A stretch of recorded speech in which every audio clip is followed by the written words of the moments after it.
जय हिंद बच्चों, कैसे हैं आप लोग। बच्चों आज हम लोग डिस्कस करने वाले हैं एलाइलिक हैलोजिनेशन। तो आइए फिर जानते हैं क्या होता है allylic halogenation. Allylic halogenation in alkenes is an example of free radical substitution. बच्चों ध्यान रखिएगा, एल्कीन्स में एलाइलिक हैलोजिनेशन रिएक्शन होती है और एलाइलिक हैलोजिनेशन जो एल्कीन में हो रही है ये फ्री रेडिकल सब्स्टिट्यूशन का एक एग्जांपल होता है। Generally alkenes are halogenated at allylic carbon next to carbon double bond carbon by different reagents namely N bromosuccinimide, N chlorosuccinimide, tertiary butyl hypochlorite etcetera. बच्चों एल्कीन्स में एलाइलिक कार्बन पर halogenation कराने के लिए अलग अलग केमिकल रिएजेंट यूज करते हैं। उन केमिकल रिएजेंट्स में से तीन मेन केमिकल रिएजेंट हैं जो फ्रीक्वेंटली यूज किए जाते हैं। पहला है हमारा एन ब्रोमोसक्सेनिमाइड जिसको शॉर्ट में NBS से दिखाते हैं, ये उसका स्ट्रक्चर है जी। दूसरा है हमारा एन क्लोरोसक्सेनिमाइड जिसको NCS से दिखाते हैं, ये उसका स्ट्रक्चर है जी। क्लियर है आपको।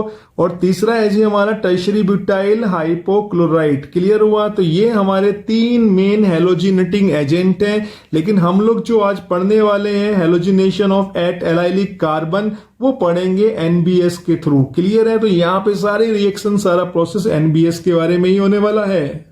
NBS is more common halogenating agent for allylic halogenation and the reaction is known as Wall-Ziegler reaction। अभी आपको बताया था कि यहाँ पर एलाइलिक हैलोजिनेशन, एलाइलिक कार्बन पर हैलोजिनेशन कराने के लिए जो मेन केमिकल रिएजेंट है उसका नाम है एन ब्रोमोसक्सेनिमाइड। और जब एल्कीन्स में एलाइलिक कार्बन पर NBS की रिएक्शन कराते हैं तो प्रभु ये रिएक्शन कहलाती है वॉल-जिगलर रिएक्शन। क्लियर नहीं हुआ तो चलिए एग्जाम्पल के साथ क्लियर कर लेते हैं हम। तो सर आप यहाँ पे देख सकते हैं कि जो आपको गिवन एल्कीन है उसका रिएक्शन NBS से करा रहे हैं CCl4 और HNO की सनलाइट के प्रेजेंस में, यहाँ पे UV भी हो सकता है। और ये जो डबल बॉन्ड से अगला कार्बन होता है जी ये कहलाता है आपका एलाइलिक कार्बन। यहाँ पे आप देख सकते हैं इस वाले कार्बन के पास 3 H है तो NBS ने यहाँ पे ब्रोमो एटम दिया है, ब्रोमो एटम ने यहाँ से एक H को सब्स्टिट्यूट किया और CH3 कन्वर्ट हो गया है CH2Br में। क्लियर हुआ। तो आपने देखा कि यहाँ पे आपने एल्कीन का हैलोजिनेशन किया है NBS के थ्रू। तो ये रिएक्शन जो है ये कहलाती है वॉल-जिगलर या फिर आप बोल सकते हैं एलाइलिक कार्बन पर हैलोजिनेशन। क्लियर हुआ जी। क्वेश्चन कैसे भी आए आंसर एक ही होगा, बस आपको पहचानना है कि हेडिंग क्या लिखना है। Reaction of NBS is highly regioselective as it occurs only on saturated और alpha carbon of alkene, alkyne and benzene.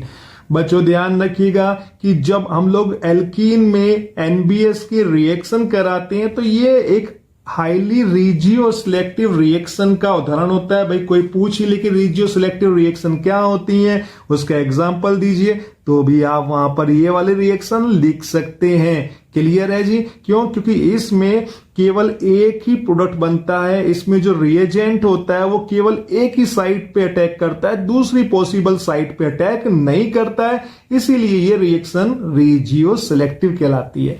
अब आप यहां पे देखिए एल्कीन लिखा हुआ है। क्लियर है जी।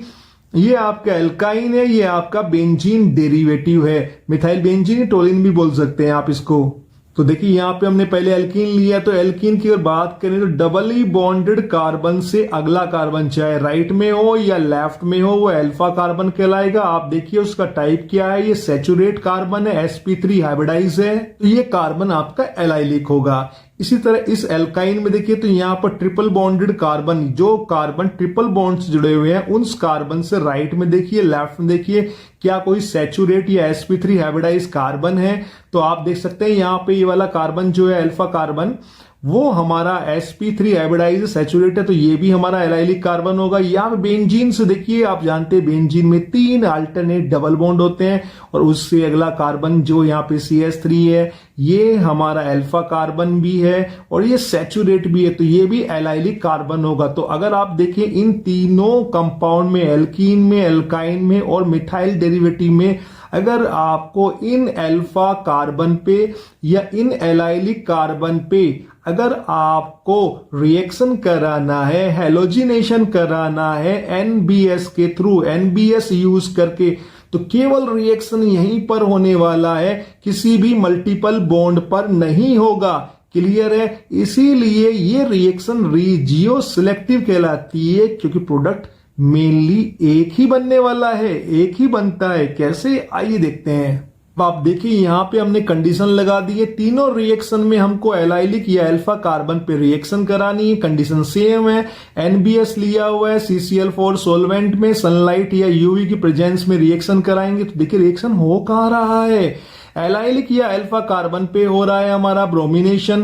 क्यों? क्योंकि एनबीएस है हमारा यहां पर केमिकल रिएजेंट जो यहां पे हेलोजिनेशन या ब्रोमिनेशन कर रहा है। देखिए यहां पर भी हुआ एल्काइन वाले केस में, और बेंजीन डेरिवेटिव में केवल रिएक्शन यहां पे हो रहा है। तीनों रिएक्शन में केवल एक ही मेजर या एक ही प्रोडक्ट बन रहा है। इसीलिए एनबीएस की रिएक्शन जो होती है प्रभु, वो रिजियो सिलेक्टिव होती है। अब एक सवाल जो सबको परेशान कर रहा होगा, वो सवाल ये है कि सर एलाइलिक कार्बन पर हमको रिएक्शन जो हम लोग ब्रोमिनेशन करा रहे हैं एनबीएस का यूज करके, उसकी जगह हम लोग डाइब्रोमीन भी तो ले सकते हैं।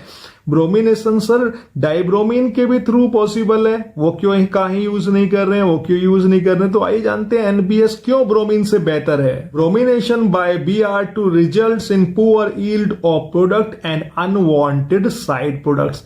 बच्चों ध्यान रखिएगा, अगर आप एलाइलिक कार्बन पर डाइब्रोमीन यूज करके ब्रोमिनेशन कराना चाहते हैं, तो ऐसे में जो आपका डिजायर्ड या टारगेट कंपाउंड है, जो आपको मेनली बनाना है, उसकी यील्ड, उसकी अमाउंट तो कम हो जाएगी, लेकिन साइड में अनवांटेड जो साइड प्रोडक्ट है उनकी मात्रा बढ़ जाएगी। यानी जो चाहिए वो है कम, और जो नहीं चाहिए वो मिलेगा आपको हरदम, है ना? ऐसा नहीं चलेगा जी। तो ये Br2 का यूज जो है यहाँ पे ब्रोमिनेशन कराने के लिए एलाइलिक कार्बन में सुटेबल नहीं होता है। Handling of dibromine is problematic. बच्चों ब्रोमीन, डाइब्रोमीन जो होता है ये एम्प्यूल्स में आता है, जिसे इंजेक्शन आता है, लिक्विड होता है, और ये हाईली वोलेटाइल लिक्विड होता है, और उसको हैंडल करना इजियर नहीं होता है, डिफिकल्टी होती है इसको हैंडल करने में, इसको यूज करने में। NBS is dissolved less in CCl4, so it supplies required low amount of bromine.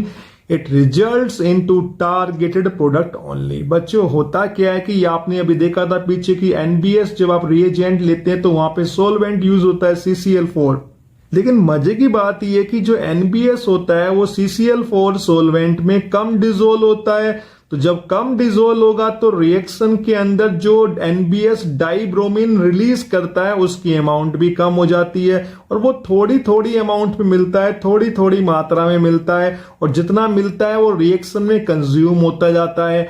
इसलिए वहां पर साइड प्रोडक्ट बनने के चांस कम हो जाते हैं। जितनी अमाउंट बनती है डाइब्रोमीन की उतनी ही यूज होती रहती है, और इस रिएक्शन में डाइब्रोमीन Br2 की अमाउंट ज्यादा नहीं बन पाती है, इसलिए साइड प्रोडक्ट नहीं बनता है, केवल वही बनता है जो आपका टारगेट या डिजायर्ड प्रोडक्ट होता है। क्लियर है? यही इस रिएक्शन को रिजियो सिलेक्टिव बनाता है। Handling of NBS is very easy and regioselective. बच्चों भी बताया था आपको कि जो ब्रोमीन होता है उसको हैंडल करना इजी नहीं होता है, लेकिन NBS जो होता है वो क्रिस्टलाइन सॉलिड फॉर्म में मिलता है, और इसको हैंडल करना डाइब्रोमीन की कंपेरिजन में बहुत ही इजी और हैंडी होता है। क्लियर है आपको?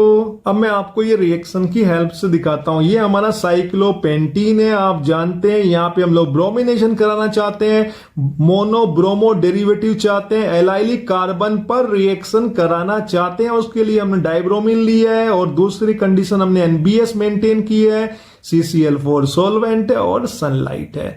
अब देखिए जब हम लोग ब्रोमीन यूज करते हैं तो अल्फा कार्बन पे रिएक्शन तो होती है, लेकिन उससे ज्यादा बनने वाला होता है डाइब्रोमो साइक्लोपेंटेट जो अनवांटेड है। भाई हमको तो ये चाहिए, लेकिन सर ये तो माइनर है, मेजर तो आपका डाइब्रोमो साइक्लोपेंटेन बन गया है, तो डिजायर्ड हो गया है कम, अनवांटेड हो गया है ज्यादा। अब बात करते हैं NBS ने किया है वादा, एलाइलिक कार्बन पे रिएक्शन कराएगा, केवल एक ही जगह रिएक्शन होगी क्योंकि दोनों पोजीशन आइडेंटिकल है, सेम है। अब यहां पे NBS जो है मोनोब्रोमिनेशन करेगा इस वाले कार्बन पे या इस पे, जहां पे चाहे आप दिखा सकते हैं। तो ये केवल सिंगल मेजर प्रोडक्ट बनता है जब आप NBS यूज करते हैं। यही तो आपको ऊपर समझाया था कि जो NBS होता है वो डाइब्रोमीन से ज्यादा बेहतर रिएजेंट है। अब बात करेंगे NBS की एलाइलिक कार्बन पे होने वाली रिएक्शन की मैकेनिज्म की। पहला स्टेप जो आप देख रहे हैं यहाँ पे, जो डाइब्रोमीन होती है वो सनलाइट या यूवी की प्रेजेंस में ब्रोमाइड रेडिकल प्रोड्यूस करती है। सर कंफ्यूज मत होइए, ये डाइब्रोमीन वही है जो CCl4 सॉल्वेंट में NBS रिलीज करता है। अगले स्टेप में आप देख सकते हैं कि जो आपका यहाँ पे एलाइलिक कार्बन है वहां पर आपका होमोलिटिक फिजन होता है, जिससे यहां पर H रेडिकल और यहां पर एलाइलिक रेडिकल बनता है। ये हाइड्रोजन रेडिकल जो होता है ये ब्रोमाइड रेडिकल के साथ कंबाइन होके HBr बना लेता है और दे जाता है आपको एलाइलिक रेडिकल। क्लियर है आपको? तो ये हुआ आपका इनिशिएशन स्टेप और ये हुआ आपका प्रोपागेशन। बच्चों अगले स्टेप में देखिए, ये आपका N-ब्रोमोसक्सेनिमाइड है। ये जो HBr बना है ये यहां पर आता है और यहां से ये ब्रोमीन को ले लेता है। क्लियर है? और Br2 रिलीज होती है। यही वो Br2 है जिसकी मैं बात कर रहा था। क्लियर है आपको? ये बन गया आपका सक्सेनिमाइड। क्लियर है? सक्सेनिमाइड ने CCl4 सॉल्वेंट में डिसोल्व होकर सारी ब्रोमीन रिलीज कर दी है और जैसी ब्रोमीन रिलीज होती है तुरंत ये रिएक्शन का रेट बढ़ने लगता है। अब सर देखिए आखिरी स्टेप की बात करते हैं, तो यहाँ पे एलाइलिक रेडिकल जो है वो डाइब्रोमीन के साथ रिएक्शन करेगा। डाइब्रोमीन जो आप जानते हैं रेडिकल देता है, ब्रोमाइड रेडिकल। क्लियर है? तो यहां से रेडिकल निकलेगा और वो यहां पर इस एलाइलिक रेडिकल एलाइलिक कार्बन पे कंबाइन हो जाएगा। ये बन जाएगा आपका, क्लियर है, डिजायर्ड प्रोडक्ट। क्लियर हुआ? एलाइलिक कार्बन पे आपको ब्रोमो एटम आ चुका है और साथ में ये ब्रोमाइड रेडिकल रिएक्शन में चलता रहता है जब तक कि ये कंज्यूम ना हो जाए। क्लियर हुआ जी आपको? तो बच्चों ये थी आपकी एलाइलिक कार्बन पे NBS रिएक्शन की मैकेनिज्म। अब बात करेंगे सर प्रैक्टिस प्रॉब्लम की। तो यहाँ पे हमने केवल 2 ही प्रॉब्लम आपको दी है। तो ये साइक्लोहेक्सीन है, यहाँ पे NBS और डाइब्रोमीन लिया हुआ है। ब्रोमिनेशन कराने के लिए आपको बताना होगा प्रोडक्ट क्या बनेगा। प्रैक्टिस कीजिएगा। ऐसा एग्जाम्पल हमने पीछे लिया था। यहाँ पे देखिए ये हमारा एल्कीन है, यहाँ पे हमने केवल NBS और CCl4 लिया है। यहाँ पे आप सनलाइट ले सकते हैं। तो आपको बताना है प्रोडक्ट क्या बनेगा। तो ये दोनों क्वेश्चन के आंसर आप हमको बताइए। क्लियर है? आप हमको IUPAC नेम लिख के भेज सकते हैं, क्योंकि स्ट्रक्चर लिखना पॉसिबल नहीं होता है। आप चिंता मत कीजिए। अगर आपको डाउट होगा तो कमेंट सेक्शन में बताइए, हम डाउट जरूर क्लियर करेंगे। तो बच्चों आज हमने जाना एलाइलिक कार्बन पे हैलोजिनेशन या ब्रोमिनेशन कैसे होता है, N-ब्रोमोसक्सेनिमाइड रिजियो सिलेक्टिव रिएक्शन कैसे देता है, एलाइलिक कार्बन पे फ्री रेडिकल सब्स्टिट्यूशन कैसे होता है, वॉल जिगलर रिएक्शन क्या होता है। क्वेश्चन अनेक पर जवाब एक आज का वीडियो होपफुली आपको क्लियर हुआ होगा। Thanks for watching.